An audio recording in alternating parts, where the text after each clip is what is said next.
I'm Brittany, this is my co-host Hua Chung, and welcome to Gaywatch, where we watch gay things.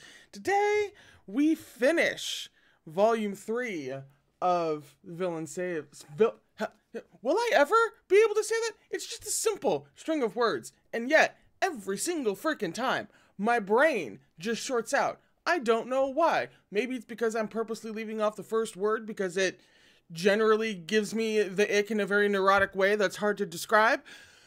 Maybe that's it. But I can't say that word. So, Villain Self-Saving System. Not difficult. I know the title of this book. I've been reading it for a while now. But today, we finish Volume 3, which will be the main story. And then, next time, we get into Volume 4, which is a bunch of very necessary side stories. And, well, extra stories, from what I understand. We are beginning on page 293, right at the scene break, and we actually get to start off with art, so, like, a lot of stuff is currently going on, and there's art about it. So, let me show this to you here. It's actually an action shot, and we don't get, if I'm remembering correctly, we in general don't get very many action shots. And not just with this book either. All of the ones that I've read so far, all of MXTX, there hasn't been very many action shots, if I recall. But, I mean, obviously it's beautifully done, because they don't know how to make something ugly. They just don't. It's freakish. They really just don't. So, back in the middle of everything, let us start. On Maigu Ridge's second level, Shenqing Cho dug Yue Qingyuan out from beneath a pile of rubble. Sect leader, Shixiang, Jingmen Shixiang. Yue Qingyuan's complexion was slightly pale, and blood trickled from his lips. He swallowed once, as if forcing down a mouthful of warm blood. He opened his eyes and glanced at Shenqing Cho.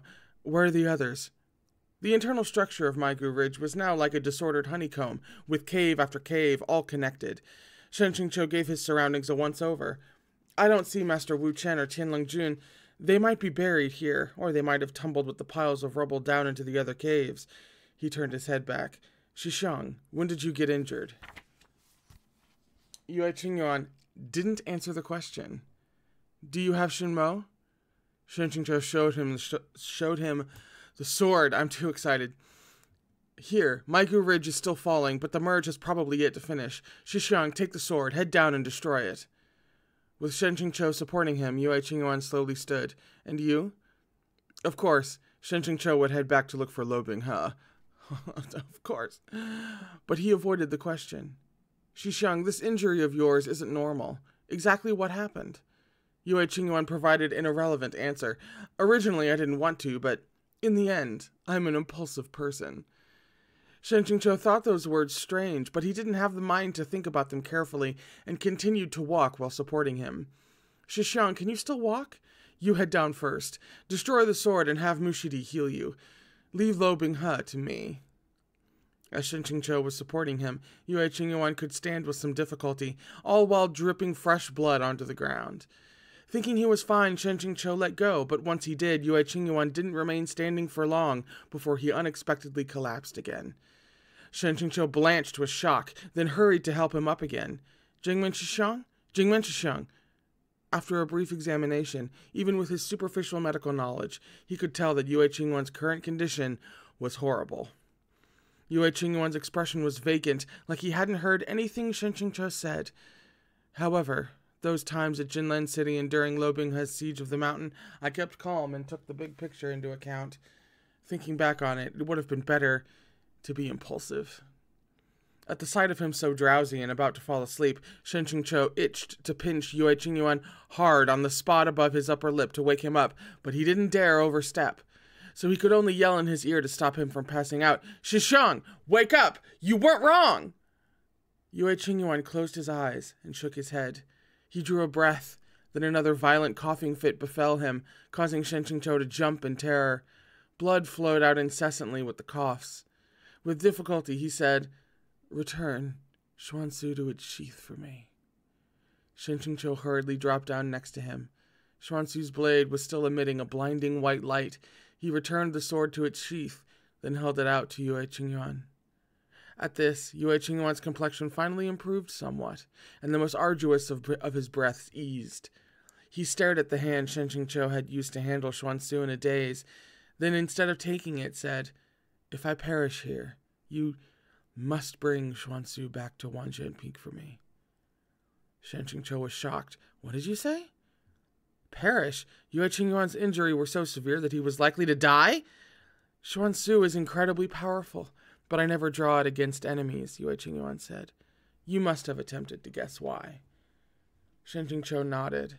Not only had he attempted, many people had. "Xuansu is my life," said Yue Qingyuan. "Do you understand what this means?" "Is his soul in a sword?"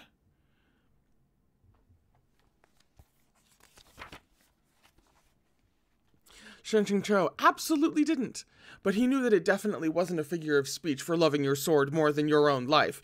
He also knew that what Yue Qingyuan's next words would, without a doubt, be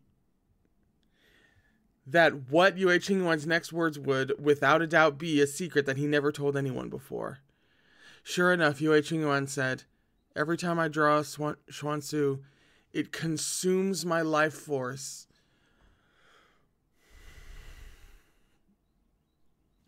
That's what we call a cursed weapon in D&D, man.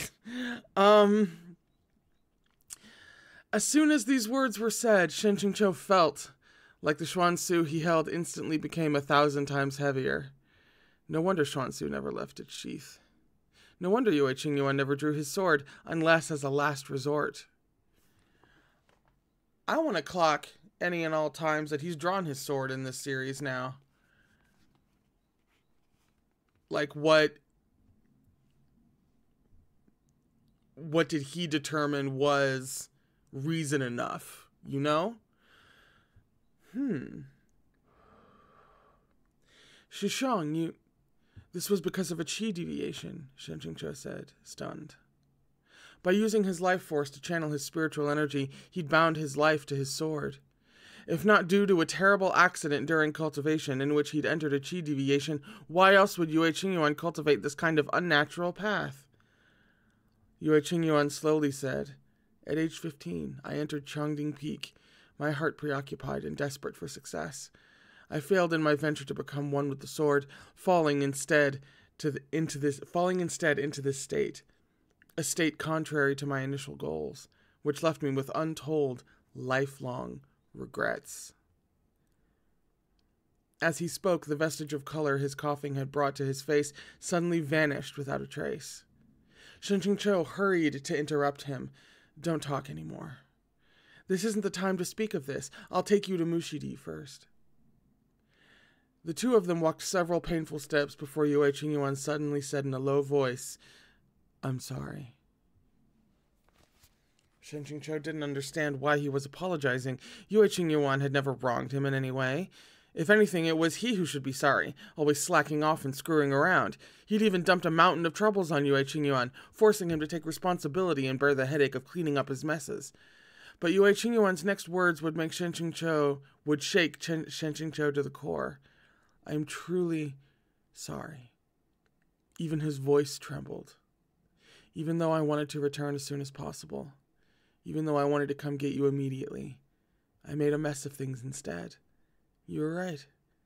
In the end, I'm an impulsive person." After that, Shizun destroyed all the tendons, bones, and meridians in my body, then shut me inside the Lingxi caves for more than a year. My entirety was broken down to be rebuilt anew. I screamed, I yelled, but it was no use. For an entire year inside that pitch-black cave, no matter how crazed I became, how hysterical, no one listened closely to what I said. No one let me out. I pushed myself as hard as I could, but by the time I returned, Chu Manor had already been destroyed for some time. From deep within Shen Qingqiu's mind came the sound of something tearing. In that instant, all of Yue Qingyuan's past ardent concern, his wordless protectiveness, all kinds of scenes, all manner of details, connected within his mind like a merry-go-round, clear beyond compare. No wonder, no matter how Shen Qingqiu dug his own grave, the sect leader never made life difficult for him, and instead remained infinitely forgiving, infinitely patient. No wonder the rescuer Shen Ju had been waiting for never returned. Yue Qingyuan, Shen Qingqiu, Yue Qi, Shen Ju. So that's how it was. That's how it was. I really didn't mean to not return, said Yue Qingyuan. Only it really is true that the world is pitiless, and so the two of us passed each other by. With each line he spoke, the more violently fresh blood surged. Shen Qingqiu supported him by the arm, pausing twice as long for every step they took. Don't talk anymore, he sighed. He already knew everything that happened next. Just let me finish speaking this one time, Yue Qingyuan said resolutely. As you always say, sorry is nothing but an empty word, completely useless. I also never explained myself, but today I must let you hear, not to ask for your forgiveness or sympathy, but because if I don't say it now, it will be too late. Shen Qingqiu's heart became acrid, his eyes hot. Too late. It was already too late. Shen Ju is no longer here.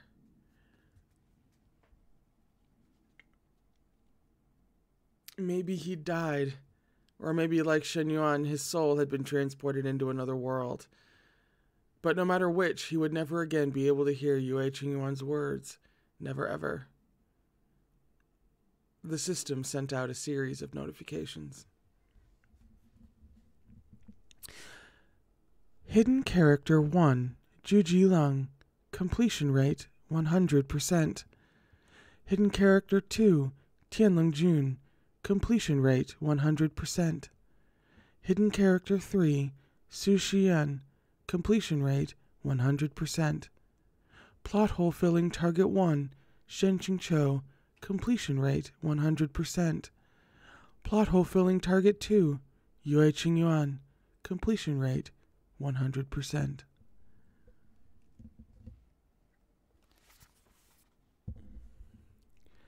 Met basic criteria for character completion. The system's scan found no obvious logical gaps. B points per achievement, plus 300. Total sum, 1,500. Congratulations.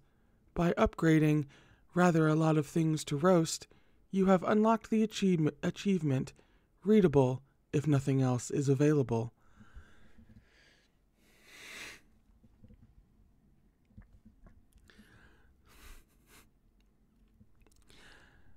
Satisfaction points at 0.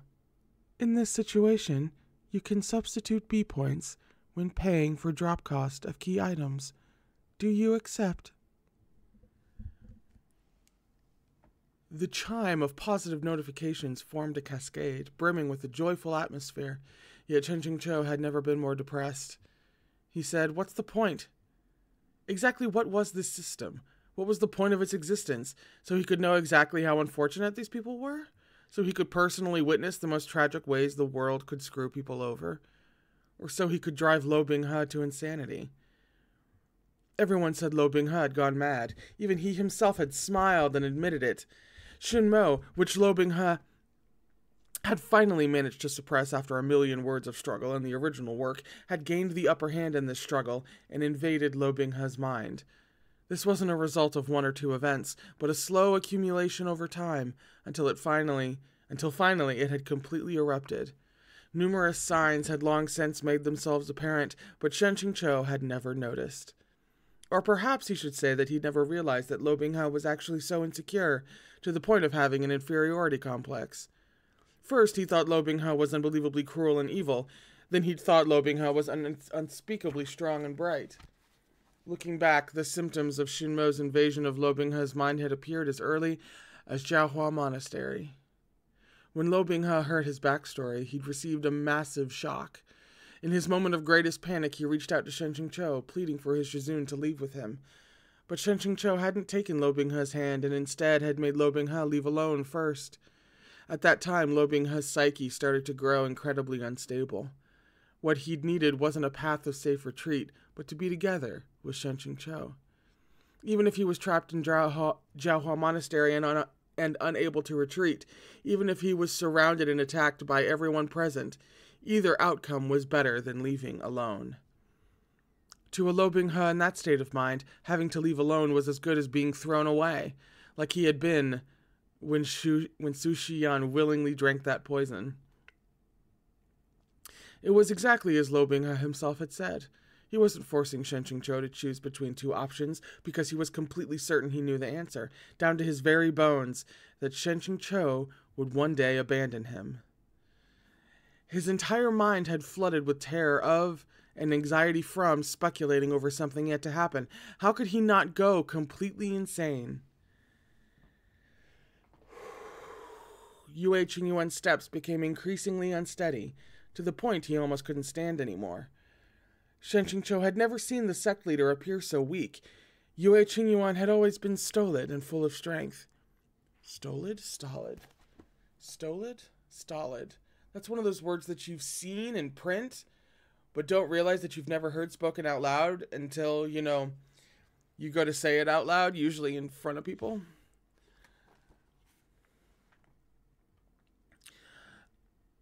Oh, come on. I just looked away for a second.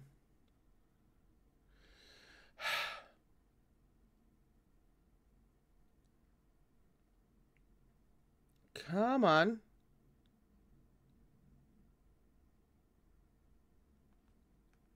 Hello? You'd think it wouldn't take me that long to find the word stolid.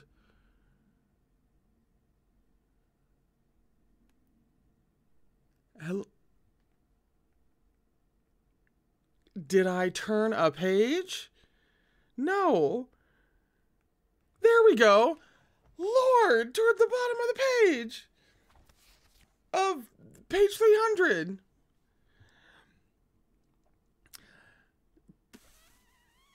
Even if he never spoke too much or too little, even if he lacked any aggressiveness and was gentle and affable, he was also extremely dependable and dignified. Now, not only was he having difficulty walking, he even spoke more than usual. He likely really thought he wasn't going to make it. Shen Qingqiu was almost dragging him along by this point. As he walked, he said, "Jingmen Shuxiong, hold on. You absolutely can't pass out. Everything will be all right in a moment." Yue Qingyuan smiled bitterly. "All these years, you've never mentioned the past, and only ever called me Jingmen Shuxiong. Are you determined to never call me Chiga again?" The bones and veins in Shen Qingqiu's sword hand bulged. Yue Qingyuan wanted to hear Shenju call him Chiga. But he wasn't Shenju. He dredged up the original flavor's cold and hateful energy, then adamantly refused. "I won't." He could not raise the flag. In dramas and novels, whenever a character achieved their final wish and finished speaking their last words, they immediately kicked the bucket, their desires satisfied. "I didn't hear anything you just said," Shen Qingqiu went on harshly. "Hold on, keep going." Yue Qingyuan closed his eyes and sighed. "Xiaoju, don't call me that." He didn't dare think about how Yue Qingyuan had felt in the original work after Lo Binghe chopped off Shen Qingqiu's legs and sent them to Sangchong Mountain Sect in a brocade box. He didn't dare imagine what kind of emotions Yue Qingyuan had held as he'd walked unflinchingly into Lo Binghe's trap, despite knowing there was no return, until he was pierced with 10,000 arrows. To think that a lifetime's single moment of loyalty actually had to be repaid with so much.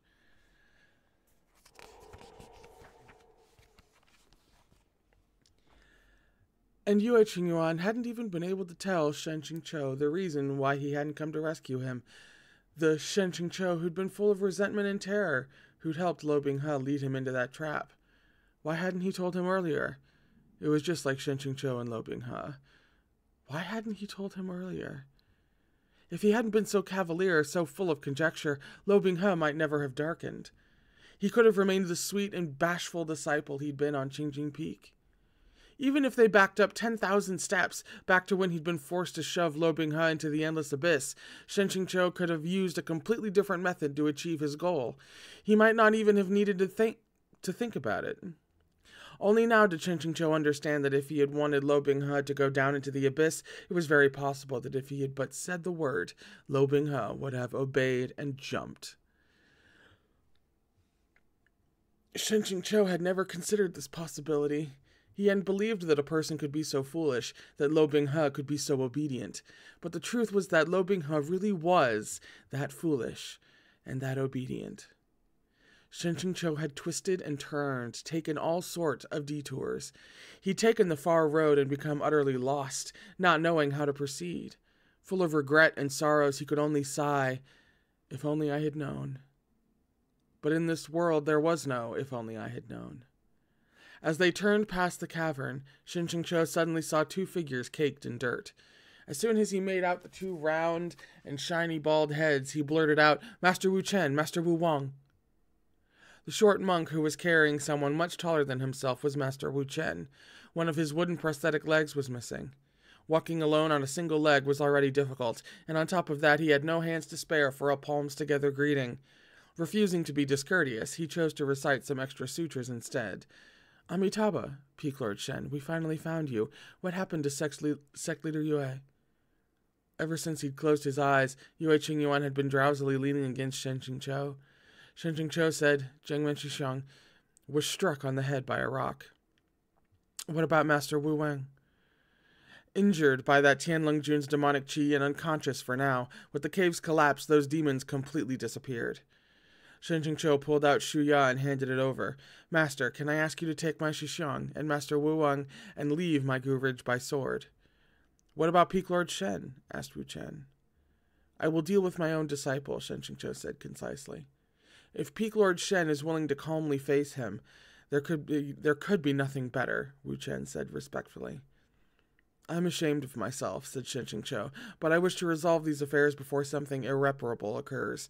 I leave Jiangmen Shishang to Master Wu Chen. After you head down, please take him to Chen Xiao's Peak Mushidi. Chen Xiao Peaks Mushidi. This Shen is deeply grateful." Wu Chen put down Wu Wang and received Shu Ya with both hands. He bowed, then suddenly said, "Inner demons arise due to obsession." Inner demons has a footnote. Shinmo, the name of Lo Binghe's sword itself.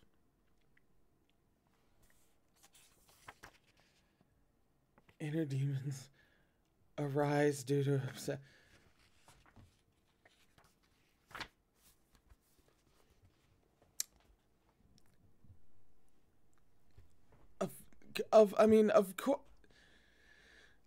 Of course that's what it's called. Of course. Shen Qingqiu startled. Is Master trying to say that to eliminate his inner demons, we must cure his obsession? But Wu Chen shook his head. If it were curable, it wouldn't be an obsession. I thought so too, Shen Qingqiu. Shen Qingqiu returned the bow, then spun around. Who'd made him the object of Lo Binghe's obsession? And that's a scene break. Shit, son. Yeah, what do we have? 30 some odd pages left?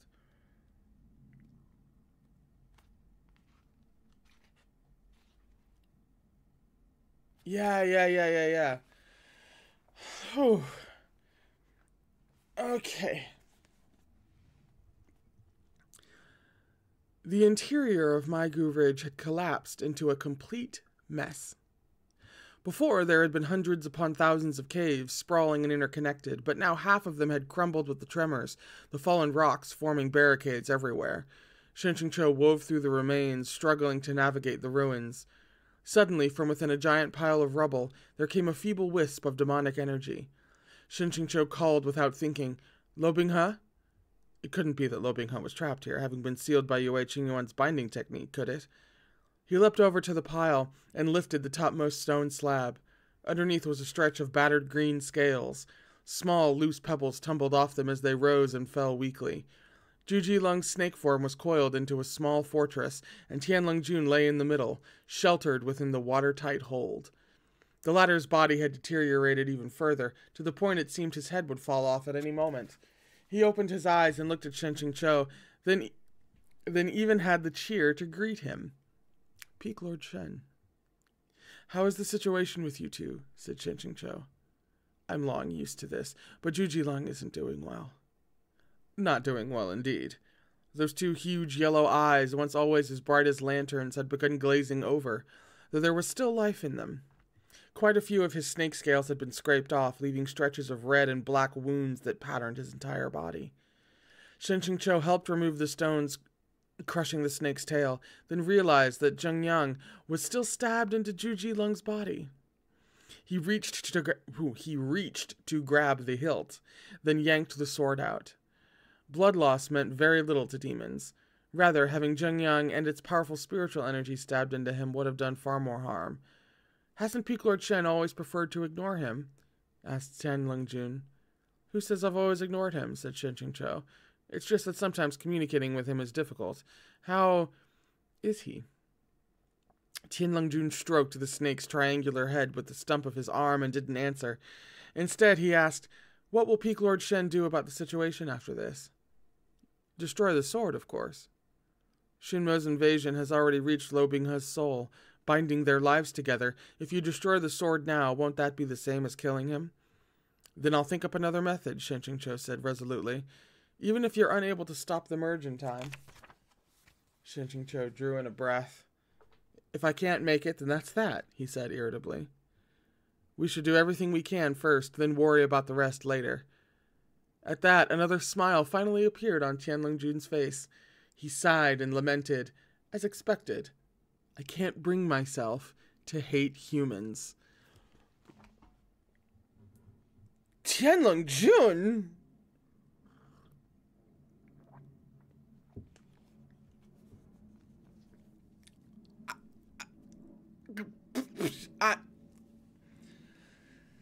I need business days to process that.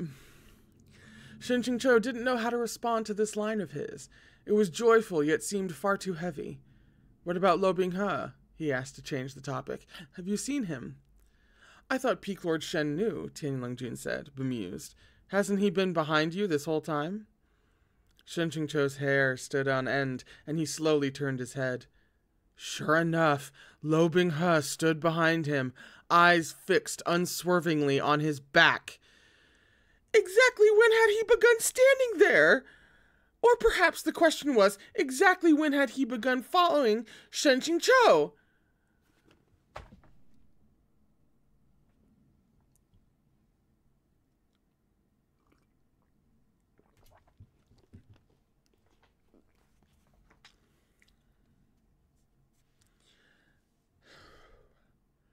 Lo Binghe smiled. "Shizun, give me the sword." Shen Qingqiu maintained his composure and raised Shinmo. "You can come take it yourself." Lo Binghe took a step toward him, then suddenly stopped. The corner of his mouth twitched and his shoulders began to shake. Shen Qingqiu held the sword horizontally in front of him. "What's wrong?" Lo Binghe gritted his teeth. "Get lost." Shen Qingqiu hadn't managed to respond when Lo Binghe pressed a hand to his temple, then lashed out with a spiritual blast. "Get lost, all of you! Don't touch him! Get lost!" Those words weren't meant for Shen Qingqiu, and the spiritual blast didn't strike him either. Instead, it grazed his shoulder, blasting apart the already pitted cave wall behind him. Tianlong Jun offered a friendly reminder. "Shinmo conjures illusions." Even without him saying so, Shen Qingqiu had about guessed as much. At present, Lo Binghe clearly saw things no one else could. From his hand came haphazard blasts of spiritual energy and demonic chi, and he specifically attacked the space around Shen Qingqiu, engaged in brutal combat with a non-existent enemy. The mountain began to shake again, clusters of rocks rolling down. Shen Qingqiu looked at the two people by them, who could be fairly described as the sick and elderly. "Binghe," he yelled, "come here!" Though Lo Binghe looked somewhat dazed, he was still very obedient. Sure enough, he began to follow Shen Qingqiu. The one in front dashed with the wind beneath his heels, while the one in back seemed to drift like a wraith. though he somehow didn't fall behind in the slightest.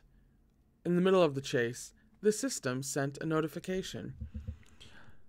Lo Binghe's base anger points, 300. Multiplied by Shinmo's coefficient of 10, the current value is 3,000. Where's the key item? Shenjing-cho roared. Hurry the fuck up! The Jade Guanyin, the Jade Pendant, give it here already! Greetings. The key item is currently loading in. We recommend deploying another tool in the interim. Loading? What other tools are there? Show me! Gentle reminder. The small scenario pusher, luxury edition, that you recently upgraded has yet to be used.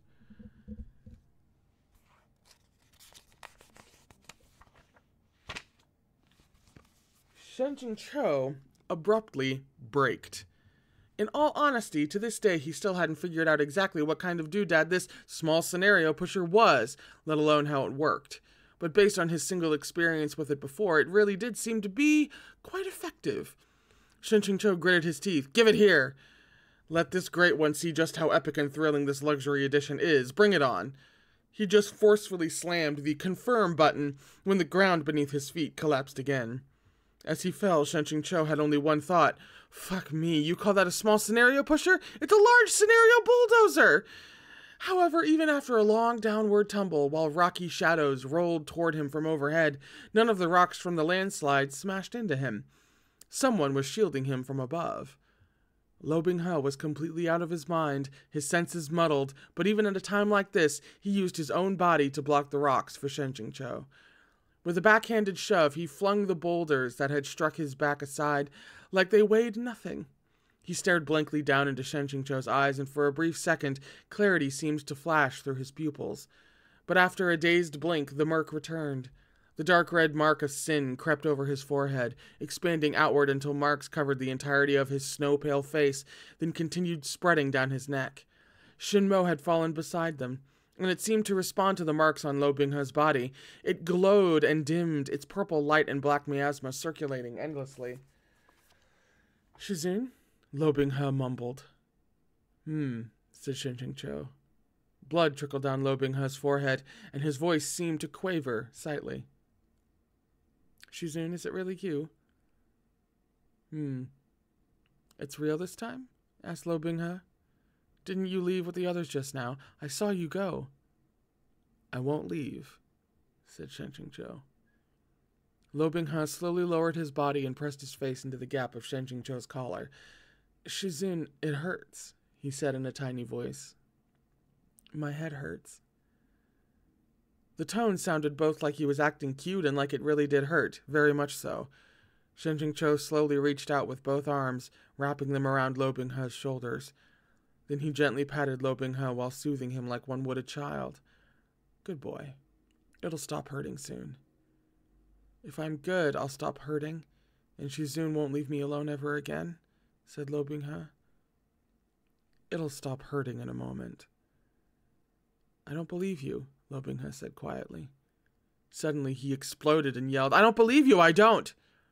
Seeing that he was having another episode, Shenjing-cho grabbed his shoulders and abruptly lifted himself up, head raised. The angle wasn't right.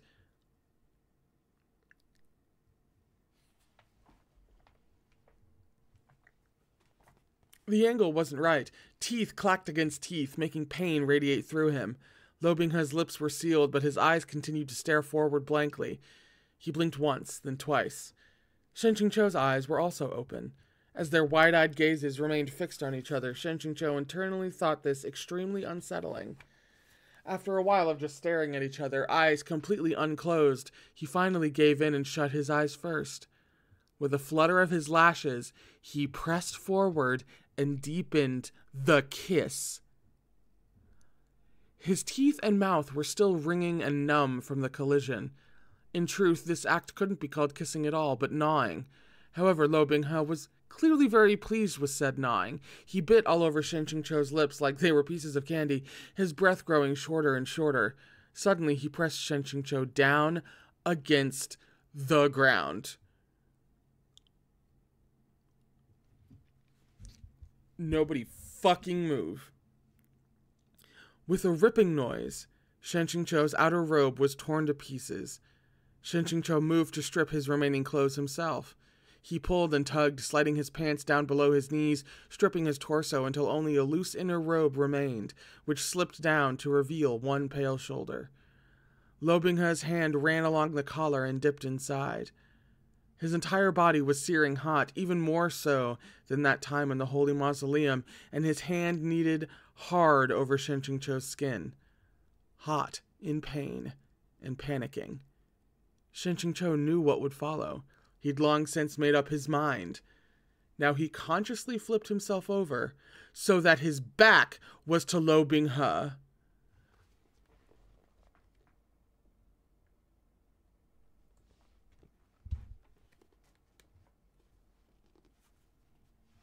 Nobody move! Though he had no experience with this kind of thing, he'd heard before that for the first time, it was easier from the back. Even though deep down he thought this position a little humiliating, he couldn't care about that much now. He'd done this out of consideration for Lo Binghe's convenience, but unexpectedly, he was flipped back around. Lo Binghe jammed himself between Shenqingqiu's legs, his entire attention rapt on Shenqingqiu's face. Only a few inches remained between them, their steaming breaths intermingling. Something blazing hot pressed against the dry entrance of Shenqingqiu's lower half, its circumference a little terrifying, not unlike that of a full-sized ball. Jesus. Due to the slight moisture at its tip, the tight entrance managed to take it in just a little. Lo Binghe didn't slam himself in right away. He was in a daze, but he still insisted on staring at Shenqingqiu's face while he pressed tiny, scattered kisses to his cheek, little by little.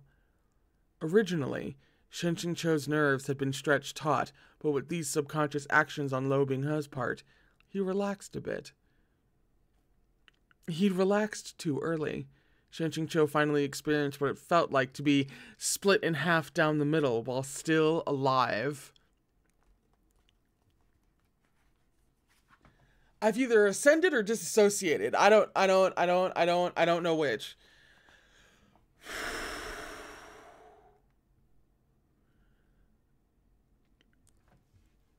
Out of his mind with pain, he kicked his legs out and jerked away. Lo Binghe clamped down on his waist and dragged him back. Shenqingqiu's back scraped over the rough rocks, his flesh burning and stinging. The sudden eruption of agony wiped Shenqingqiu's mind clean. Like a fish suspended out of water, he began to struggle violently, but the more he struggled, the less stable Lo Binghe's mental state became. His eyes were crimson, his breaths disordered, his mind in chaos. All he could think about was holding on to Shenqingqiu and thrusting himself into the hilt. The thickest part had already entered. Together with the long shaft, it pressed in toward his insides. Shenqingqiu braced his hands against Lo Binghe's chest, but the iron grasp on his waist left him unable to move. His legs were pressed back against his chest, his backside raised high, so he was powerless to stop his insides from being forced open. He swallowed down his screams, doing his best to relax and open himself more, let Lo Binghe slide himself into his depths.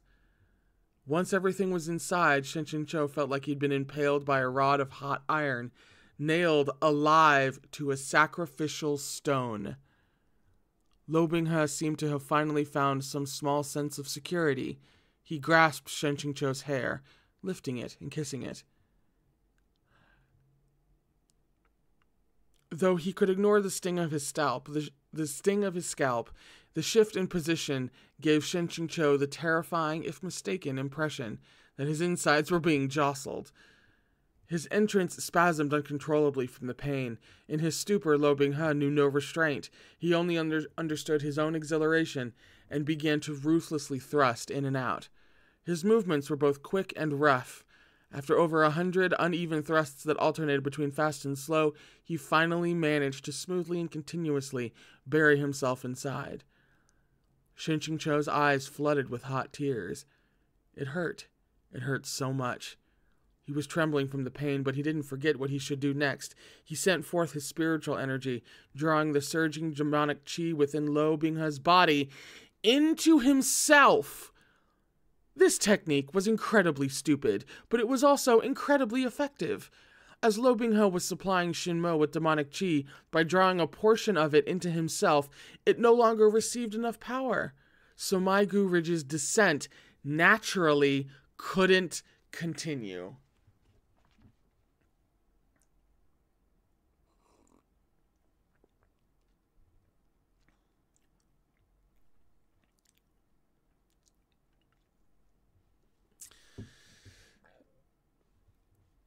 Quick, babe, the realms are merging.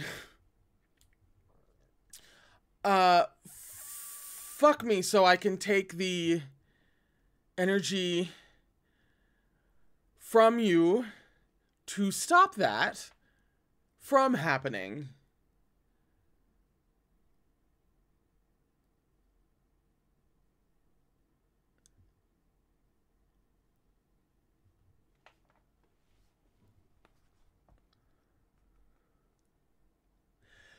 Shinjin Cho took that object as it viciously slammed in and out. Oh, his hole twitching. Nothing had ever breached this place before, and the tender flesh of his walls was rubbed raw and swollen. Initially, the thrusts had been slightly jerky, but with the spates of burning pain, blood and fluids gradually provided enough lubrication to smooth out their joining. Within the darkness, the wafting stench of blood pervaded around them.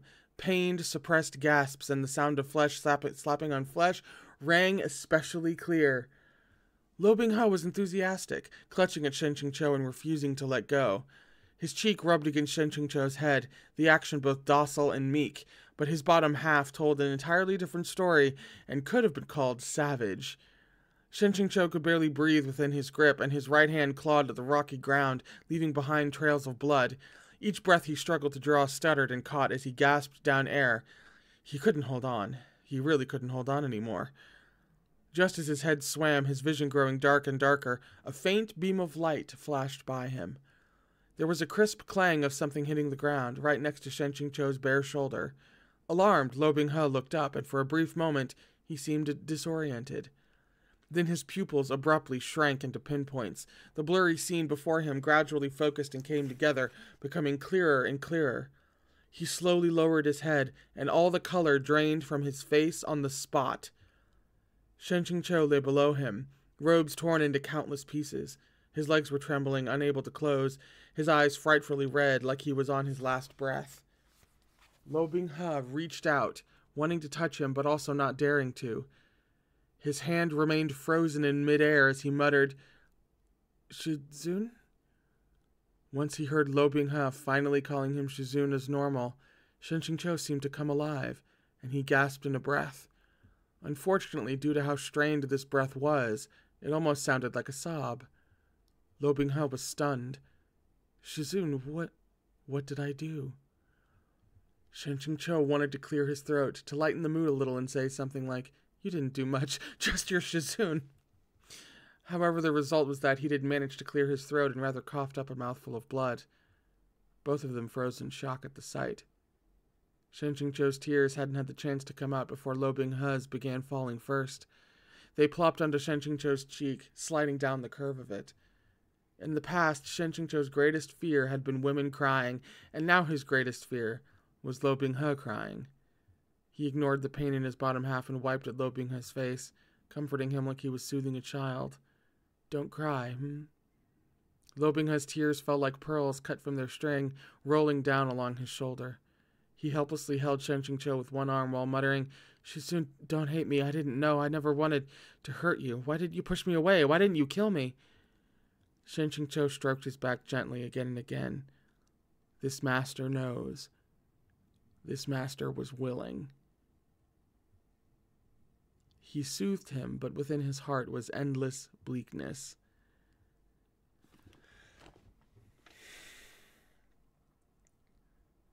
The high wire act that MXTX is performing right now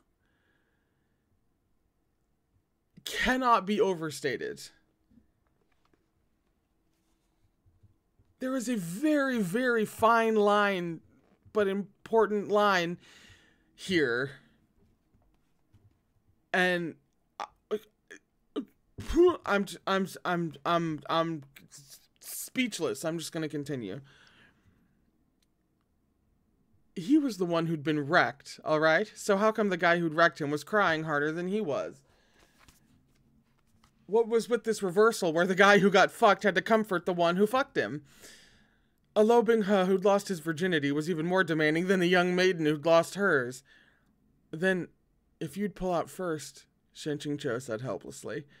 Lo Bing-he's eyelashes still hung heavy with tears, but he couldn't afford to worry about his shyness or how he wasn't done crying, and he pulled out with utmost care. He stared blankly at the horrible sight between Shen Qingqiu's legs, his face growing increasingly pale. Even so, he carefully tidied Shen Qingqiu's inner robe, then draped his own outer robe on top of him. Shen Qingqiu didn't dare look down himself. He slowly closed his legs, the muscles of his face twitching as he did so. Still, he did his best to school his expression into something less pained. To divert Lo Bing-he's attention...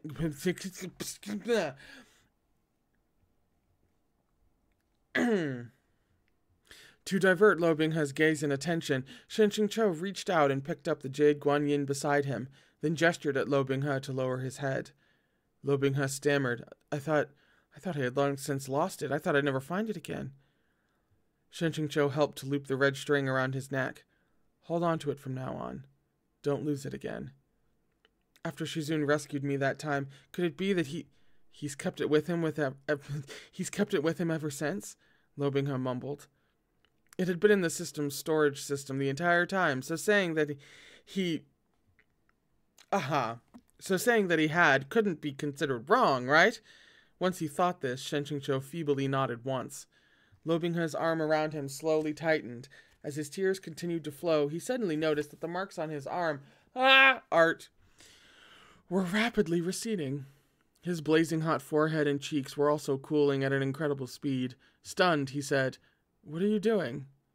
Shen Qingqiu hugged him firmly, forcefully locking Lo Bing-he against the crook of his arm so he couldn't flail around.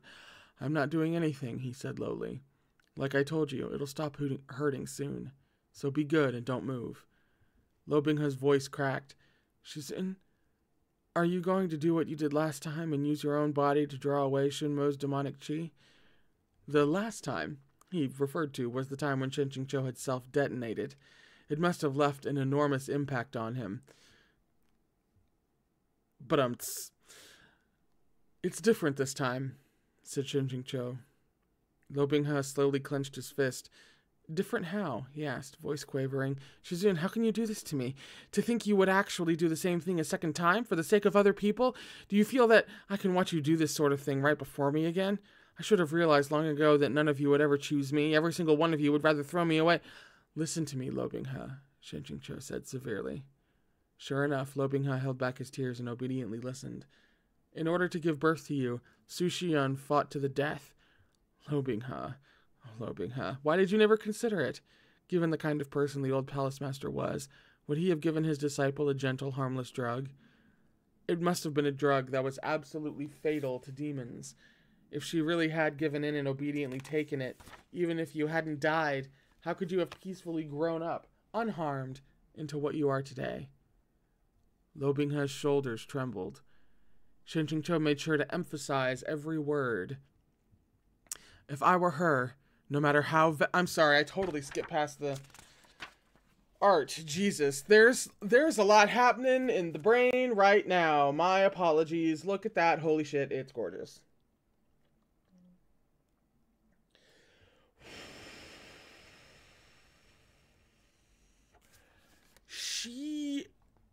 The minefield that this woman can navigate is so thoroughly impressive.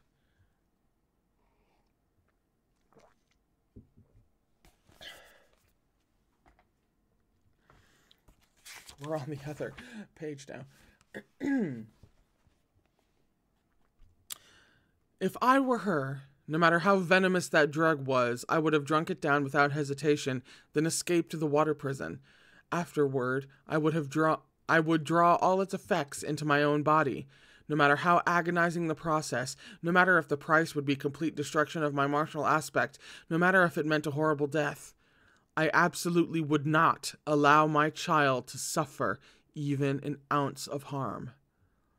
This is my conclusion.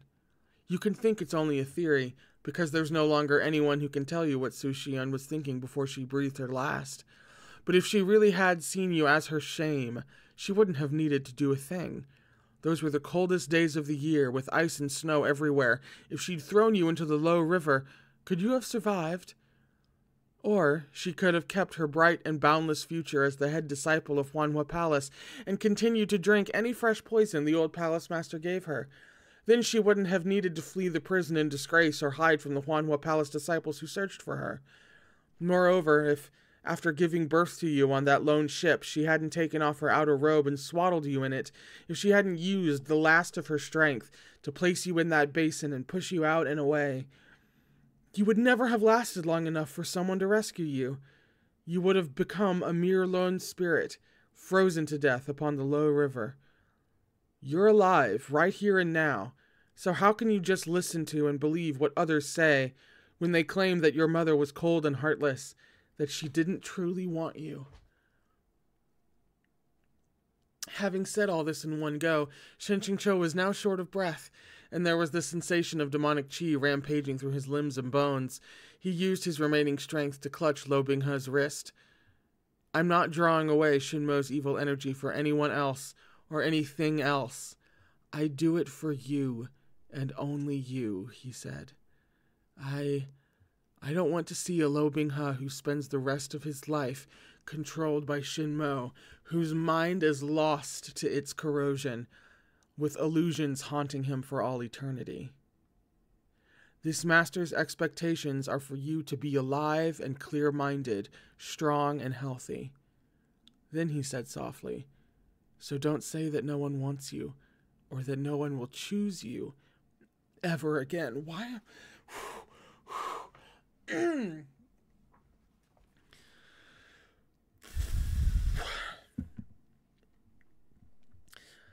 As Lo Binghe knelt by Shen Qingqiu's side, his eyes could finally bear the weight of his tears no longer, and they rolled down his face like he was a child who'd been wronged. He had only ever been a child, walking the world alone, tripping and stumbling countless times, wanting only those few things, yet never able to grasp them. If only Shen Qingqiu had realized this earlier, he thought, he'd have definitely. But like he'd said before, within this world there had never been any such thing as, if only I had known. Lo Binghe suddenly broke out into a tearful smile. He grabbed Shen Qingqiu's hand with his own and held it to his cheek, then with his other hand, picked Shinmo up from the ground. The blade, still circulating with purple light, let out a terrifying shriek. Next to Shen Qingqiu there came the sound of something tearing, inch by inch. Shizun, I know why you said all these things. Lo Binghe stared unswervingly at Shen Qingqiu, the corner of his mouth tugging up a little. However, if Shizun is no longer here, if the only person in this world who holds these expectations for me no longer exists, then me being alive and clear-minded, healthy and strong, what meaning would any of that have? Lo Binghe's fever seemed to have infected him, too. Shen Qingqiu was feeling a little dizzy. In his daze, he almost couldn't hear what Lo Binghe was saying anymore, and he was unable to stop Lo Binghe as he destroyed the sword. Dimly, he had the thought that this was fine.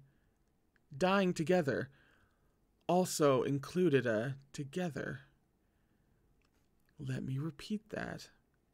Dying together also included a together. It didn't seem that bad. But then came a voice that he could still hear clearly. Congratulations. By hitting target values in all categories, the honored customer has been upgraded to a beginner-level VIP account.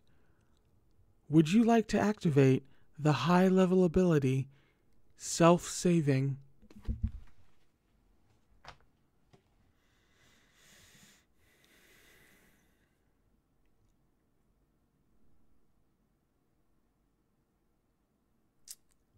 That's a scene break.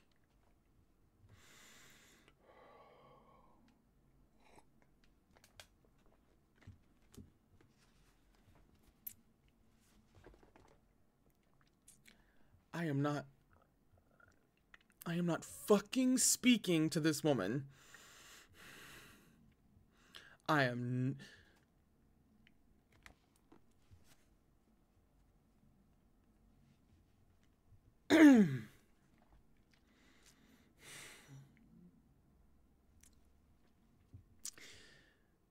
Proud Immortal Demon Way was a male power fantasy of a stallion novel. Since the very beginning, the author, Great Master, airplane shooting towards the sky, had been very certain when it came to this matter. Furthermore, Shenqing Cho was an unabashed straight man, one whose straightness the heavens themselves could attest to. Since his birth, he had also been very certain when it came to this matter. So, if back when he'd just opened this baffling book, this Proud Immortal Demon Way, which was so full of landmines that it was practically high art, to the point that those landmines had become its very style, if back then someone had said to Shen Yuan, "Oh, you'll go gay. Plus, you'll be going gay with the novel's male lead, and on top of that, you'll even lie down and surrender yourself to him," it would definitely have grabbed the brick that was the entire 50-volume set and showed them what their brains looked like when splattered across the ground. Now he drifted within the virtual space he'd passed through back when he first entered this world, and he was listening to the system's friendly Google Translate-like voice, the same as it had always been, echo in every corner.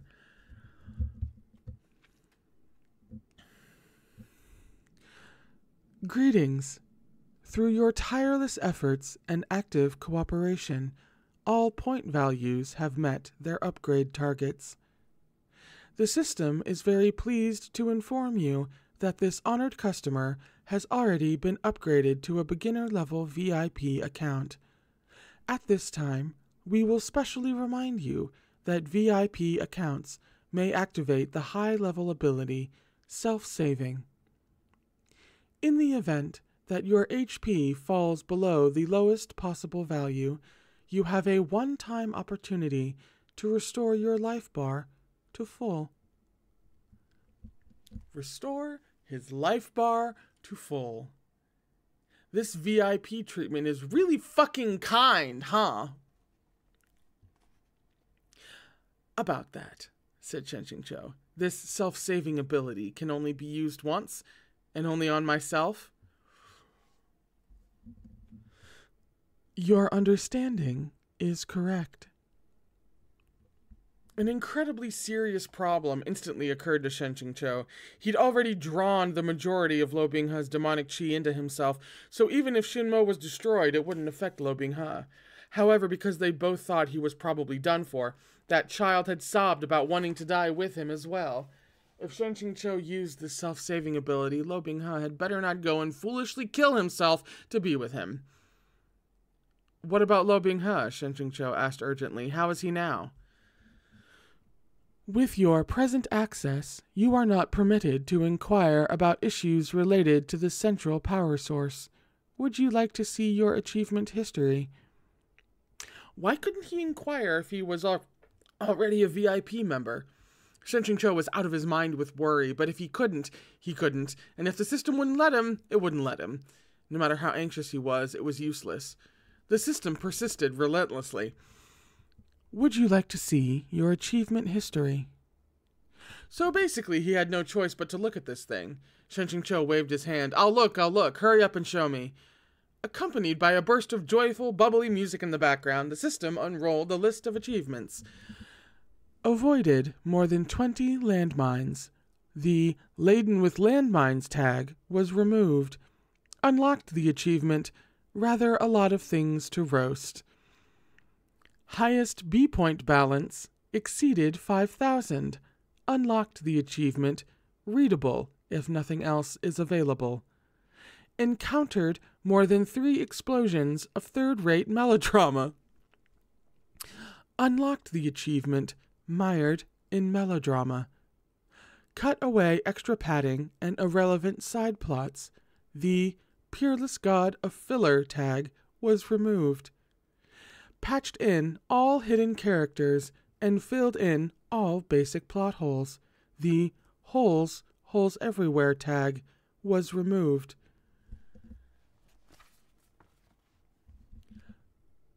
Total satisfaction points surpassed countable limits. Unlocked the achievement, good enough for a jerk-off. You have achieved the system's recommended standards. A one-line summary. The story of a love-sick, love-deficient Chunibyo who tried to destroy the world. When Shin-Cho read this line, he could only stare in silence. What kind of rebuttal could he even make to that? Goodbye. Thinking about it more closely, ever since he'd entered this book, Proud Immortal Demon Way really had been transfigured from a male fantasy stallion novel with no bottom line and a convoluted, hyper-melodramatic... with no bottom line, into a convoluted, hyper-melodramatic love story full of ups and downs, starring a pure-hearted nut job of a male virgin. Looking at this column of sparkling awards, Shin-Cho suddenly realized that in the top left corner of the list was a small pink symbol. It kind of looks like... Actually, it looks like a stick figure. You know, circle, line, and then one line across, like he's standing with his arms out. No feet. He knew that the... Oh, that's the... because the symbol's actually depicted. It's the, I'm pretty sure it's the symbol, it's the masculine symbol, right? The previous one may have been, because the previous symbol looks really familiar, may have been the feminine symbol? I'm not sure. My symbology's a bit rough at the moment. Oh, or if I kept reading, it would tell me. But I was basically right. He knew that the, it's an arrow pointing upward symbol meant men, while the man standing symbol meant women, and he thought this a bit strange. What does this symbol refer to? It indicates that all the achievements on this list are woman-oriented honors. You've got to be kidding. Proud Immortal Demon Way's genre has already been revised. Wait, why had it been categorized as women's fiction? So that was why this bizarre melodramatic storyline had still managed to acquire so many awards, because it had already been categorized as woman-oriented, and so it had been scored according to the standards of women's fiction? And why did women's fiction have an achievement like good enough for a jerk-off? What were they jerking off?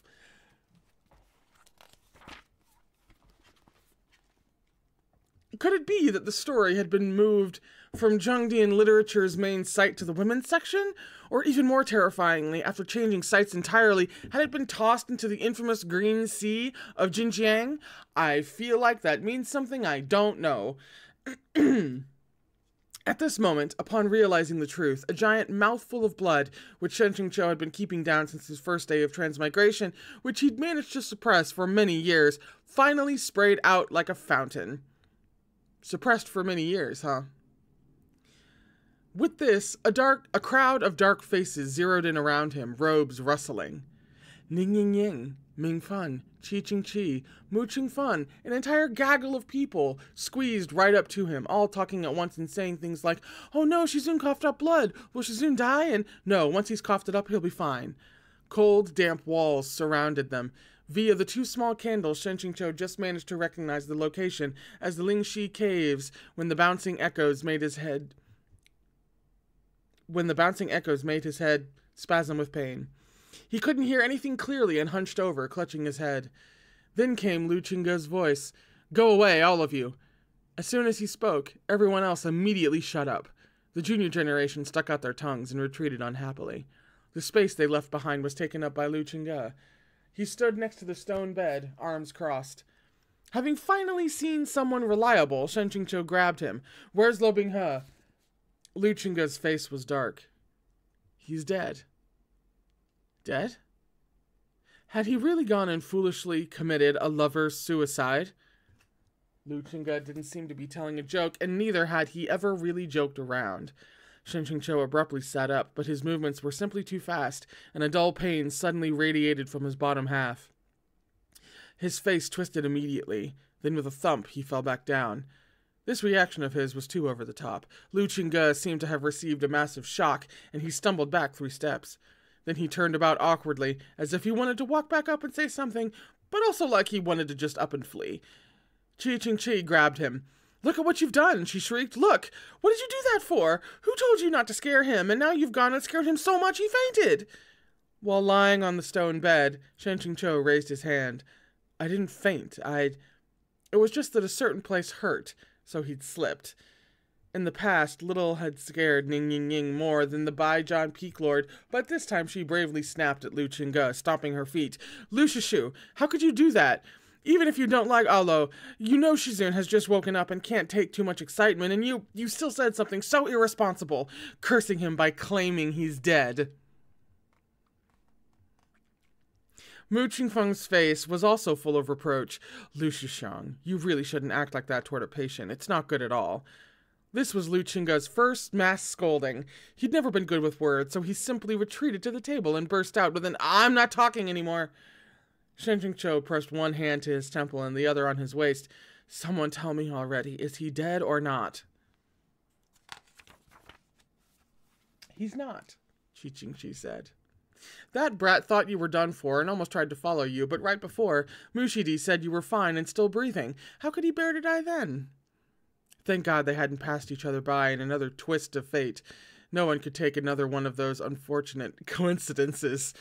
It would have been very Romeo and Juliet of them. Shen-Ching-Cho knew that Lu Chingge had just been venting his anger, but he really had been scared stiff for a few seconds. "Peak Lord Lu, could you not?" he criticized him, feeling like he'd lost some face. "I asked you first because I trust you. You really disappointed me." Lu Chingge glared at him. Shen-Ching-Cho wasn't afraid of him glaring. He slowly sat back up and picked a position that wouldn't put too much painful pressure on the key body part in question. "What happened exactly? How did I return to Qingjing Peak? What happened to Maigu Ridge? Where's Lo Binghe?" "Don't worry about Maigu Ridge," said Chi. "It exploded some time ago." "Exploded?" Shen-Ching-Cho echoed. "Didn't you and Lo Binghe destroy Shinmo within Maigu Ridge?" Chi asked. "When the sword broke, the entire mountain exploded." Ming Fan popped his head in at his bedside. "That's right, Shizun. Half the mountain smashed into the ice and left a huge hole. Afterward, the low river thawed. You and Lo Binghe both fell into it. It was Lu Shishu who fished the two of you out." Shen-Ching-Cho was in the process of taking the tea Ning Ying Ying had offered and getting ready to drink it. Good thing he hadn't, because otherwise he'd definitely have spewed it everywhere. "The two of us." Shen-Ching-Cho guiltily glanced at Lu Chingge out of the corner of his eye. If he hadn't remembered wrong, and how could you misremember something like that, he and Lo Binghe had just finished doing that thing. Considering what you had just done, I think we can start stating what it is outright, as opposed to vague references like that thing. Though Lo Binghe had put his robe on Shen-Ching-Cho after, the proof of guilt would have remained on his body, and with Lu Chingge's razor-sharp vision, it'd have been stranger if he hadn't seen anything wrong. No wonder Lu Chingge had been looking at him with such a severe expression the entire time, like he was raring for some disciplinary action. Shen-Ching-Cho had offended public decency and brought shame to their sect. "He fished up the two of you in one go," Chi prattled on. "You were clutching each other like stiff corpses and impossible to separate. So many people were watching. Aren't you ashamed? Our respected Sangcheng Mountain." So they'd been in plain view of everyone. That was really... Shen-Ching-Cho was filled with 10,000 regrets. Even after all his efforts, he still hadn't been able to stop the regret of Chunshan from acquiring new material. But to think that Lo Binghe, with his thought process, hadn't simply gone and absconded with him. He'd even docilely sent him back to Qingjing Peak. This was really profoundly strange. Thinking this too unusual, Shen-Ching-Cho persisted in his questions. "Then where exactly is Lo Binghe now?" In the end, it was still Ning Ying Ying who was the most obedient and filial. "Shizun, you slept for so many days without waking up. Of course he went to look for spirit herbs for you."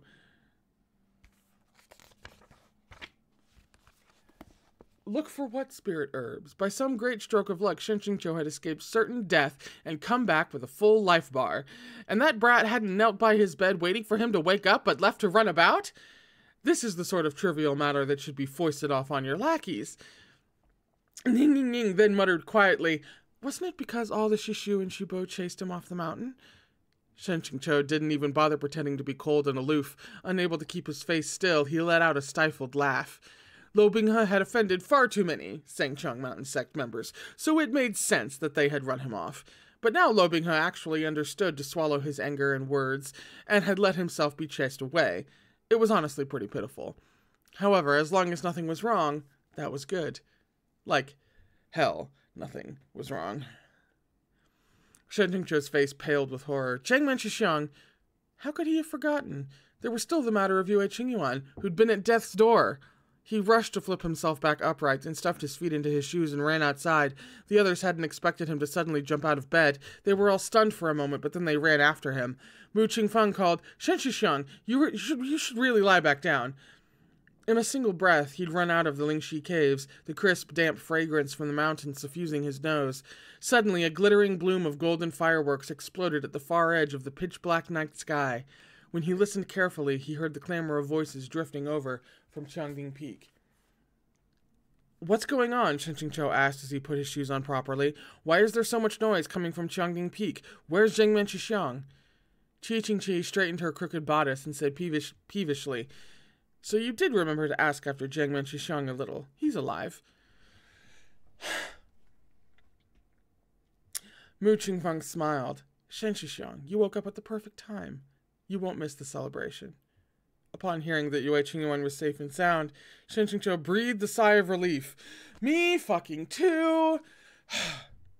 It seemed like Yue Qingyuan drawing his sword in the fight on Maigu Ridge hadn't consumed his entire life force. If it had, Shen Qingqiu really wouldn't have known how to live with himself, and he couldn't say if anyone else knew Xuanzu's secret. His musings then took a turn, and being incredibly big-headed, he thought, what celebration? Could it be to celebrate him waking up? There was no need to go to such efforts and make it this grand. Now he was embarrassed. Lu Qingge seemed to have guessed Shen Qingqiu's thoughts, and he verbally slapped his face without hesitation. "It's to celebrate the successful prevention of the merge. Nothing to do with you." "Can't you just celebrate a bit for me on the side?" Shen Qingqiu asked sheepishly. Since it was the kind of grand celebration held for a major event, where the entire world joined in on the jubilation, naturally the participants included more than the members of Sangchong Mountain Sect. All the sects that had participated in the Battle of Low River, both large and small, had been invited. Changding Peak was a hubbub of voices, packed tightly with people as they jostled one another. Shen Qingqiu even saw quite a few familiar faces. Those beautiful Taoist nun triplets were pestering a person with sweet and gentle words. In fact, it was a person who wore a veil, looked cool and elegant, and radiated an atmosphere of integrity. Lu Mingyan. When Shen Qingqiu observed Lo Binghe's harem together now, not a one of them to be bested in beauty, he was filled with an intensely curious feeling. He looked on intently the way he always had, though he could no longer hold on to a male fantasy mentality while doing so. He sent 2 more side glances at them and only heard those 3 sisters say coquettishly, "Good sister, good master, good senior, please give us an autograph. We went through so much difficulty to meet the author. Please leave us a memento. Is it truly to be discontinued with no further reprints?" Within their grasps, they held a small, gaudy book, which they pushed into Lu Mingyan's hands. It looked incredibly familiar. Shen Qingqiu puzzled over it himself and felt it merited his attention. He was just thinking about walking closer to see what the 3 giant words on the cover were, when suddenly a skulking silhouette flashed by him. Shen Qingqiu took a couple steps to catch up to that person and grabbed them. "You still have the guts to come to Changding Peak?" he asked in a chilly voice. "You're not afraid of Qi Qingqi cutting you into pieces?" Having been caught, Shang Qinghua almost fell to his knees on the spot, but when he heard Shen Qingqiu, he breathed a long sigh of relief. "Why be like this, cucumber bro?" he asked as he turned around. "No matter what, the 2 of us are comrades from the same hometown, friends forged in the heat of battle. Don't be so quick to chase me out." "Since you dared come to Sangchong Mountain, I assume you've already succeeded at whitewashing your reputation?" "Correct," said Shang Qinghua. "I was afraid I'd scare you if I said so. I might soon return to being an Anding Peak Lord, and it's all thanks to Binghe. May he live long and prosper." "Yue Qingyuan is taking you back?" "This is called the prodigal son's return, the wayward heir mending his ways. Besides, I've never done anything to offend the heavens, so why wouldn't he take me back? Shen Qingqiu let go of him and said angrily, Jingmin Shixiang is simply too kind. Shen Qinghua straightened his collar. Why else would he be so unfortunate? Kind people get taken advantage of. Shen Qingqiu looked him up and down. Due to all my blind fumbling around, your entire novel has been distorted beyond recognition, but you don't seem unsatisfied at all. I wouldn't say that, said Shen Qinghua. Maybe to you, it was only blind fumbling that was as worthless as shit. But to Binge, your blind fumbling might be the only meaning to the world's existence. To think, Great Master, airplane shooting towards the sky, could say such with this. I'm beside myself. Could say such words. Shen Qingqiu was horrified. And who is this distinguished gentleman? Don't be like that, Shen Qinghua said seriously. I too am a young man with literary ideals, so of course I'd have my own thoughts and regrets. Shen Qingqiu sneered. What literary ideals? How come the only thing I could see in your book was fan service with no bottom line, and your writing speed of 10,000 words a day, with intermittent bursts of 20,000? That was your appeal. Without those underlying components, Proud Immortal Demon Way could have never made it past early serialization. Shen Qinghua shrugged. Do you think I started out writing things with no moral integrity or bottom line? In the past, I wrote works of pure literature, but every single one flopped, so I could only start down the road of mass-market products. You must know that writing a novel is a lonely thing. Compared to writing the kind of stallion guy who's everywhere on Zhangdian, it's better to portray a male lead like the current Binge, whose life is full of mishaps, whose personality is a bit more complex and full of contradictions and conflicts. That kind of weirdo. That's more in line with my writing philosophy. So your writing philosophy is about writing gays, Shen Qingqiu concluded. Are you looking down on gay protagonists? The arts and artists love portraying gays. Pure literature highly favors gays. You know that, right? Do you mean to fucking tell me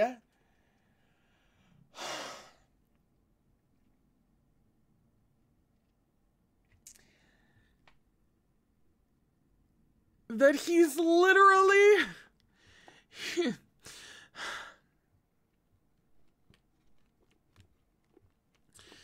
The story did not change to deviate from Great Master's, ideal, high-minded story.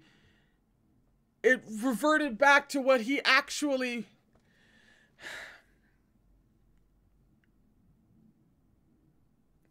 He wrote stuff that was good but unpopular. To become popular, he started writing stallion novel schlock. Then, along comes our Shen Qingqiu, who then causes all of this, and then veers the story away back towards something that the Great Master was originally writing, like back more towards his tastes.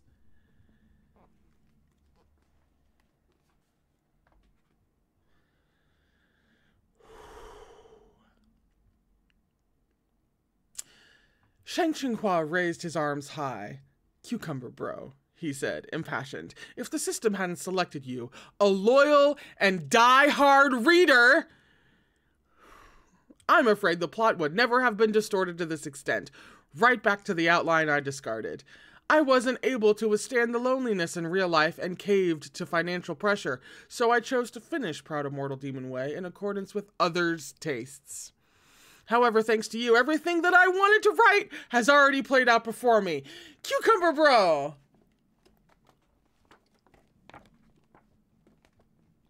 I can't hit anything! He clapped Shen Qingqiu's shoulder solemnly, filled with deep emotion. You are the chosen one, and my career is at last wiped clear of regrets. Why did that make it sound like the system in this world were the creation of Shen Qinghua's regrets as an author who'd had to scrap his outline in favor of popular opinion? Shen Qingqiu found the idea of becoming this kind of chosen one too shameful. Who's your diehard reader? Shang Qinghua waved. "I won't talk to you about this," he said, unilaterally declaring his victory. "You're an anti-fan." Shen Qingqiu was just about to say, "I'm only an anti, not a fan." But then he suddenly heard Shang Qinghua humming. Something like, "Love warms, grace ways, our lips these are lyrics. "Our lips come together, I wish this night would last unto the morn, all day, all night, unto eternity." The important part was that the tune was incredibly familiar, so familiar that Shang Qingqiu's hands and teeth itched. He pointed at Shang Qinghua. "Shang Qinghua, what are you humming?" Shang Qinghua continued to hum. "We know not when one day becomes the next, nor when Zhengyang's sun will finally rest. The rustle of autumn, Shuya unsheathed. Icy water gushes forth, choking sobs. We plead, unfulfilled, and we start again." Shen Qingqiu was in disbelief. "Fuck you! I dare you to sing another line." "Master Shen, why don't you listen to others? You absolutely must not fuck other people." "Bingo will lose it. Let me tell you, right now, this regret of Chunshan has become something like the 18 Touches." That has a footnote. The 18 Touches, a traditional Chinese folk song with several variants, famous for its risque nature, leading it to have been banned multiple times. "The two of you are legendary gays, known nationwide. Get it? You can go ahead and shut me up. I don't care, because ultimately it'll be useless. You can't shut the mouths of everyone beneath the heavens." At last, Shen Qingqiu beat the crap out of Shang Qinghua the way he'd always wanted to. This asshole, this giant asshole, this kind of plot hole digging author, who not only refused to fill his holes, but left everything unfinished, who rejoiced as his characters jumped the shark all the way to Siberia, who even dragged his reader in to patch up his work, saying, you up?" really deserved to be beaten to death. He was just about ready to drag the whimpering airplane shooting towards the sky, currently prone like a corpse, into a small patch of pitch-black forest so he could continue with said beating when he heard a familiar voice chanting Amitabha behind him. Don't think I missed my fucking vindication. Anti-fan is exactly what I've been talking about this entire time. Thank you. Thank you. Shen Qingqiu would call himself an anti, but that's some bullshit.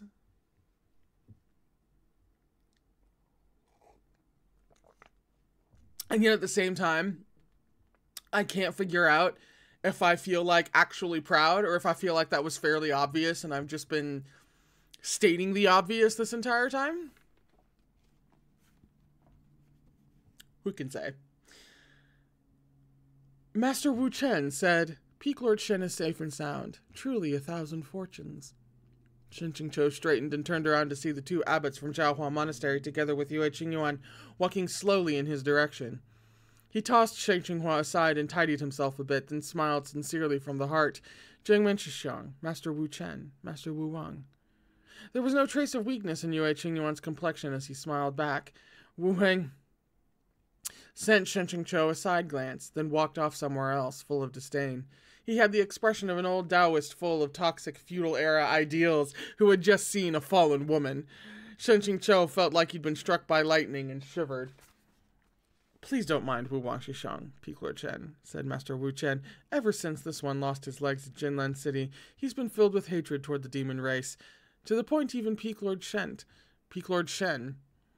Shen Qingqiu rubbed his nose and said indifferently, "It's fine." Being disdained by a bald old donkey didn't matter much. Woo! Although, Master Wu Chen said, he's gotten much better now. In the period Tianlong Jun has been staying in Zhaohua Monastery, he's never given him a hard time. "Your honored monastery took Tianlong Jun into custody?" asked Shen Qingqiu. "Not really custody," said Master Wu Chen. "This one only wishes to freely discuss Buddhism with him while also helping to relieve the decay of the dew mushroom body. He'll stay for a couple years until he's stabilized, then he can go wherever. At that time, whether he wishes to continue wandering the human realm or prefers to take Juji Lung's bones and return to the demon race will all be up to him. This one believes that there is no anger within him. Even if there had been once, it has since dispersed." Master Wu Chen's legs had been destroyed by the sowers in Jinlan City, and the sowers had been sent by Tianlong Jun. Yet he hadn't taken this incident to heart at all. Shen Cho's heart couldn't help but well with admiration. On top of that, the master's compassion was neither haphazard nor carelessly bestowed. At their final goodbye, Shen Cho had also felt that Tianlong Jun no longer had any interest in destroying the world. From the start, it wasn't what he'd really wanted to do, or something he liked doing. It was just, now that there was no Zhu Jilong to foolishly follow him around and foot his bills, beat away miscellaneous soldiers, or collect interesting pocketbooks for him, it was probably inevitable that, at times, he'd feel sad, just like the Shen Cho at present. Jiahua Monastery's monks left first and walked toward Chongding Hall, but even though he was the sect leader, Yue Qingyuan didn't go with him. Instead, he stood in place, silently staring at Shen Cho. For some reason, it became comparatively more awkward. As if testing the waters, Yue Qingyuan said, "Xiaozhu." "Shishang," said Shen Cho. "It's Qingqiu." Even though it would be too difficult to tell Yue Qingyuan the truth, Shen Cho still hoped he could demonstrate the difference in other ways. Yue Qingyuan was stunned for a bit, then gave a small smile. "It's Qingqiu. Qingqiu Shidi." Shen Cho looked at Xuan Su at his waist. He had yet to speak when Yue Qingyuan spontaneously said himself, "Shidi need not worry. After a few more months of secluded cultivation, all should be well for a time." "Then Zhengmen Shixiang must not impulsively draw his sword in the future," said Shen Cho. "One's cultivation can be improved, more breakthroughs can always be achieved, but one's life force can never be returned." Yue Qingyuan gently shook his head. One's life force is not the only thing that cannot be returned. The two of them walked away toward Chongding Hall. Along the way, they heard the joyful laughter of young disciples and the bursts of fireworks overhead. "What are your plans for the future?" asked Yue Qingyuan. "I have no plans for the time being," said Shen Cho. "First, I'll wait for Lo Binghao to return and see how he's doing." Yue Qingyuan smiled. "You truly adored that disciple." Shen Cho was searching for a way to answer when Yue Qingyuan said, "Shidi, Sengchong Mountain will forever be a place to which you can return whenever you tire of wandering the outside world." These words were said with the utmost sincerity and solemnity. Yue Qingyuan had always been this way. Whatever he promised, he would definitely deliver, and what he couldn't deliver, he would endeavor to make up for, no matter the cost. After assuming the role of this novel character, Shen Cho had always refused to become the scum villain from the original work. He'd drawn a clear boundary between them and taken great pride in walking the opposite path, so never before had he felt such a powerful and impulsive thought. If only he really were Shenju. If only that person could really hear these words. Shen Cho's steps became slower and slower when suddenly, like he'd sensed something, he raised his head and looked into the distance. On the other side of the crowd, right before it, was Lo Binghao. He stood at the foot of the white stone steps leading to Chongding Peak's main hall. He stood utterly alone, without a single person beside him. When the people walking past saw his face, their own faces filled with all sorts of expressions. Shen Cho involuntarily ran forward a couple of steps, then turned his head to look at the person behind him. "Go on," said Yue Qingyuan. He stood beside Shen Cho, silent and with good grace. It was as if one was the past and the other the future.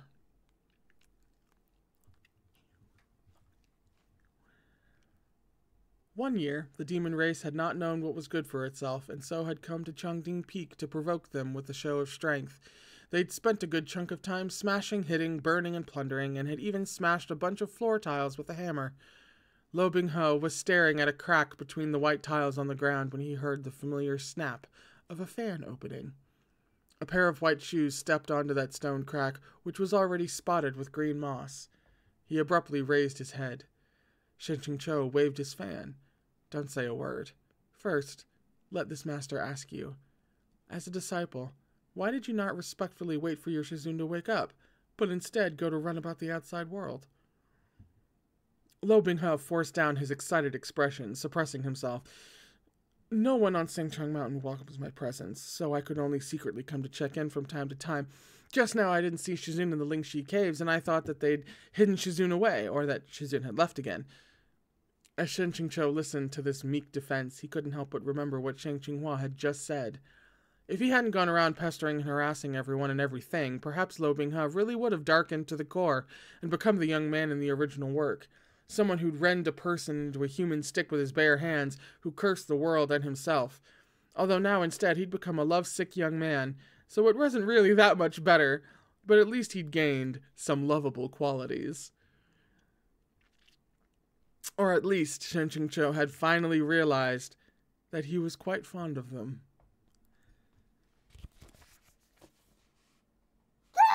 Okay. Shen-Qing-Cho sighed. You knew you weren't welcome, and you still dutifully sent me back to Sangchong Mountain. I thought that when Shizun woke up, he would definitely prefer seeing Sangchong Mountain first. Without caring about his image, Shen-Qing-Cho broke character and smacked Lo Binghe's forehead with his fan. Resentful of Lo Binghe's action, he said, "Of course what this master most wanted was..."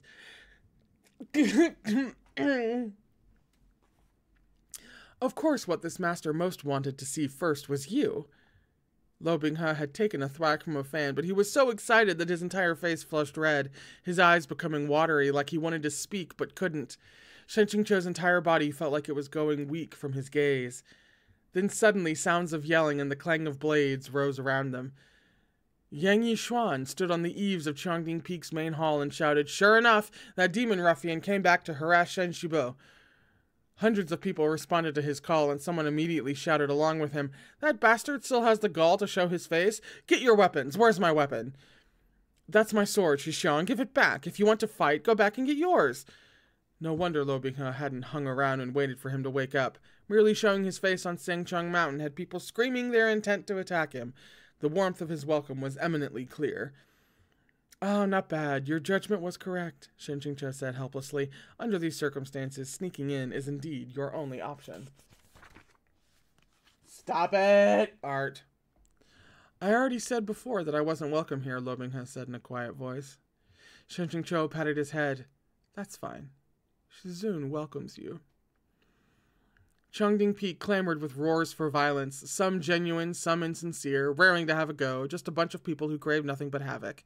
In even greater numbers were the peaceful passers-by, all turning a blind eye to the devil in human form that was Lo Binghe. Shen-Qing-Cho didn't know whether to laugh or cry.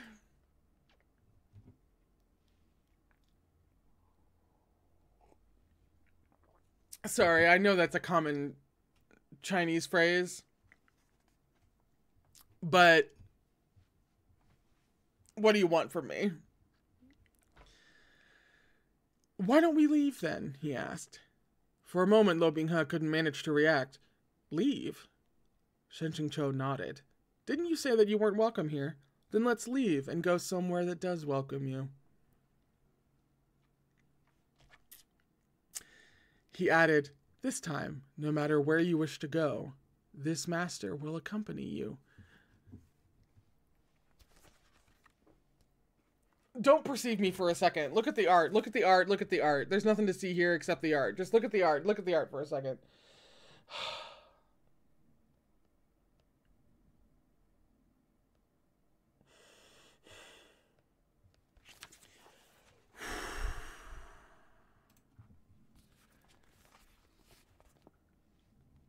Lo Binghe's face had always appeared very quick and clever.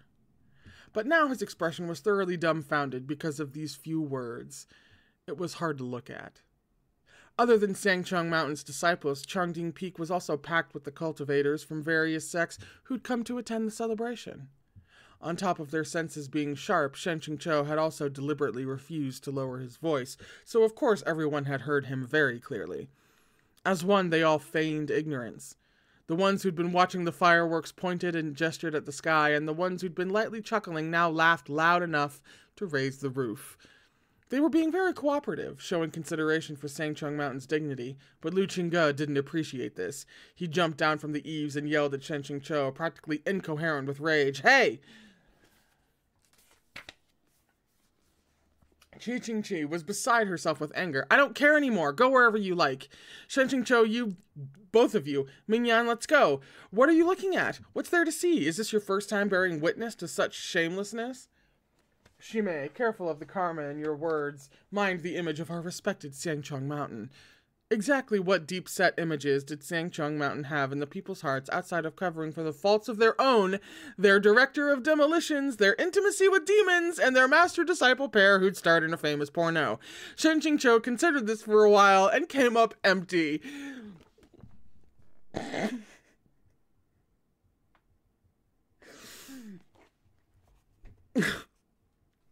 That might be the funniest paragraph in this entire series.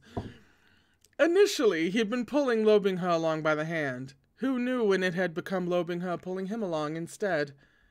He felt those 5 fingers on the back of his hand slowly tighten, clamping down until it hurt. It's the metaphor of mentor-mentee that is just now punching me in the face. He used to lead Lo Binghe, and now Lo Binghe leads him. We have balanced. Fuck off. Fuck off. I hate her so much.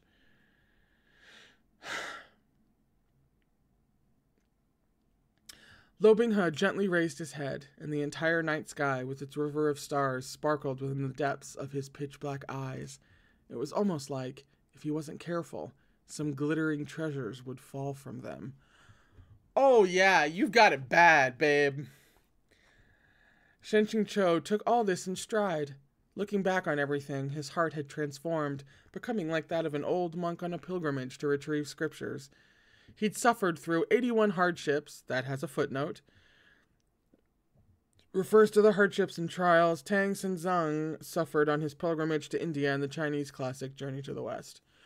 I don't think that's the first Journey to the West reference we've had. That sounds familiar.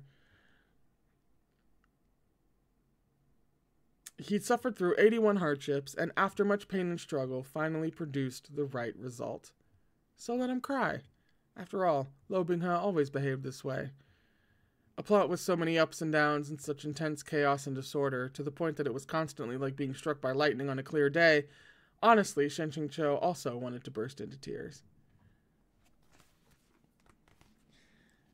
And with this peerlessly bizarre book's complete and successful transformation, Great Master, airplane shooting towards the skies career, was now doubtlessly devoid of regrets, while the unparalleled ranting critic, Peerless Cucumber, could no longer say he disdained it the way he once had either.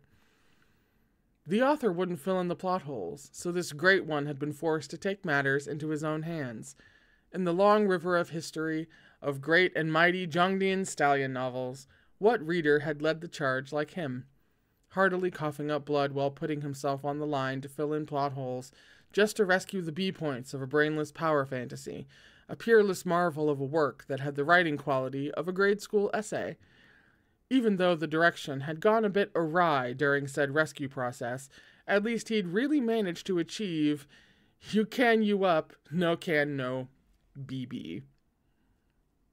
The moment Shen Qingqiu had flipped open Proud Immortal Demon Way, the story had begun.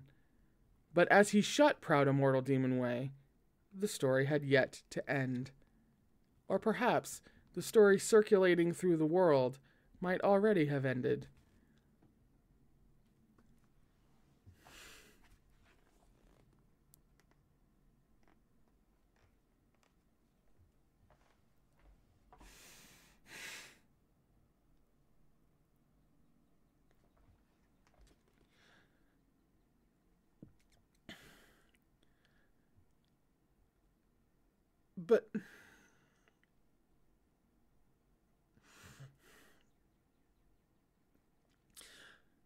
But the story between you and me has only just begun.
Never.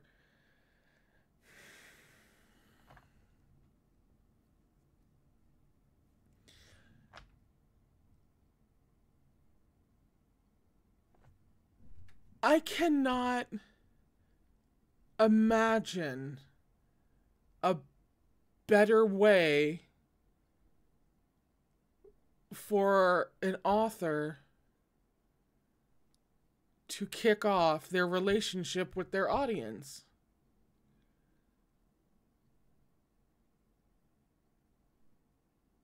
Like,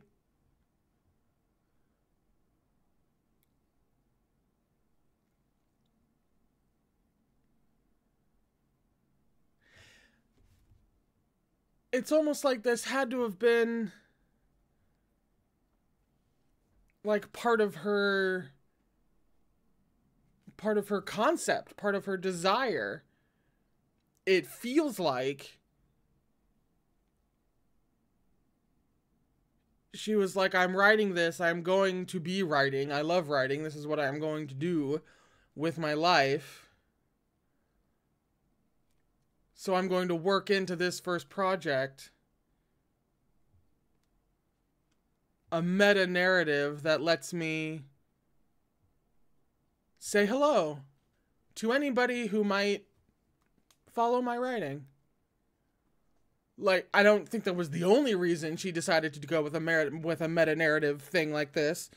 Obviously, there are, you know, tons of reasons, potentially, and almost literally. But the fact that she saw the opportunity to make this, like, a hello. Like, are you... Because in no other context could she end a book like this. In no other context can anybody end a book like this. That completes the whole meditative angle of the narrative. Her just popping out at the end and saying hi. This is just the beginning. You wait. Like, this whole thing that we've have going, only just starting. Sit tight. You and I, we're gonna go places.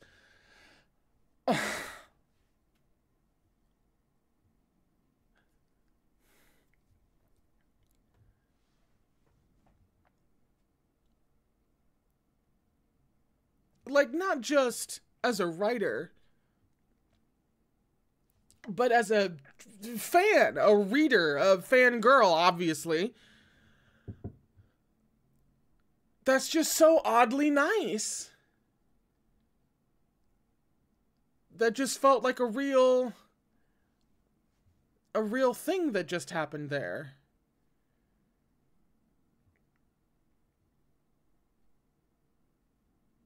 I don't know, that means so much to me. Like, I don't even want to say that I hate her anymore.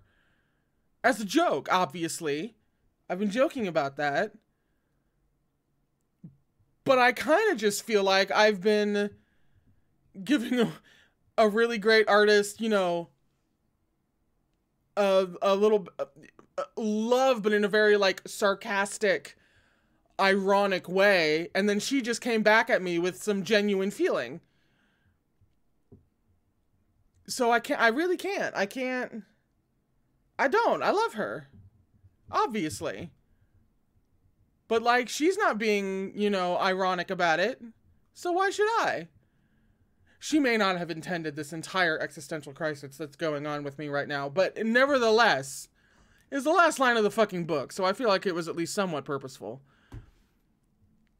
That makes me so soft! Like, imagine being able to end your first book that way. If she has even remotely similar motivations for writing that I do, which isn't just about storytelling, but it's about the person that you're telling the story to, I'm fucked up. I'm thoroughly fucked up. And then on top of that, she walked the high wire act again when it comes to dark sexual content.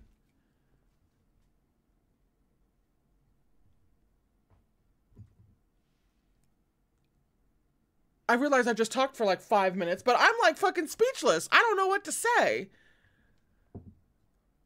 That really did something for me. That ending really, really brought it home. Like, I already had a great time. I already really loved this. And like, only because her other two works are what they are, does this come in third for me. Because something has to be third. It's not that this isn't, you know, wonderful and amazing and thrilling and dramatic and a bit dark, but also hilarious. It's not like it didn't do everything it didn't set out to do. I have no real complaints about this. But like, if we're talking about MXTX's work, something has to go third. And like, that's not unavoidable, that is. But like, now I'm endeared to this series in a way that I wasn't before. Thanks to this ending. This whole ending, not just the last line. The last line, but not just the last line. Like, it just makes me soft now. I'm just so soft about this. Wow.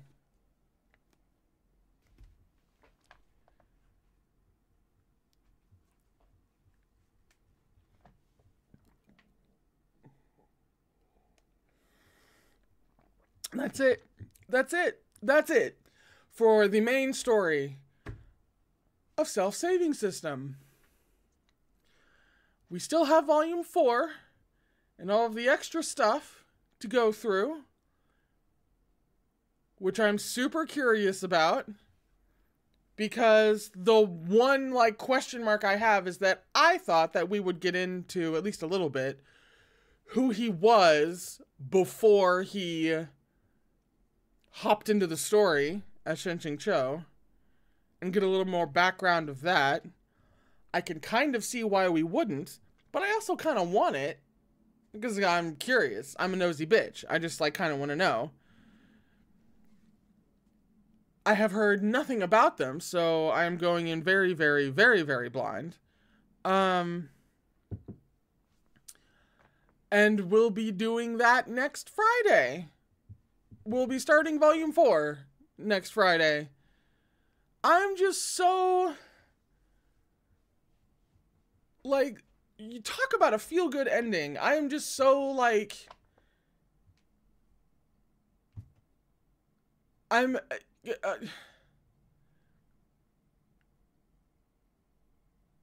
just love her. I really, really do. I just love her. I love what she does, I love how she does it, and I love this little greeting. This little hi that she came up with. That's really meaningful to me. So I'll be back next week with Volume 4. Thank you so much. If you're, I mean, if you were just like hopping in for this one to see the ending, or if you've been through this whole time, thank you so much for reading along. Obviously, a little bit especially if you've been started from the beginning and like now we're here. Thank you so much. I really love doing this. And I have the best fucking time. And if you've listened all the way through and watched all the way through, then hopefully you were having a pretty good time as well. And that also means a lot to me. So thank you. I'll see you next week for whatever the fuck Volume 4 has for me. Holy Jesus. And in the meantime, please remember to take care of yourself.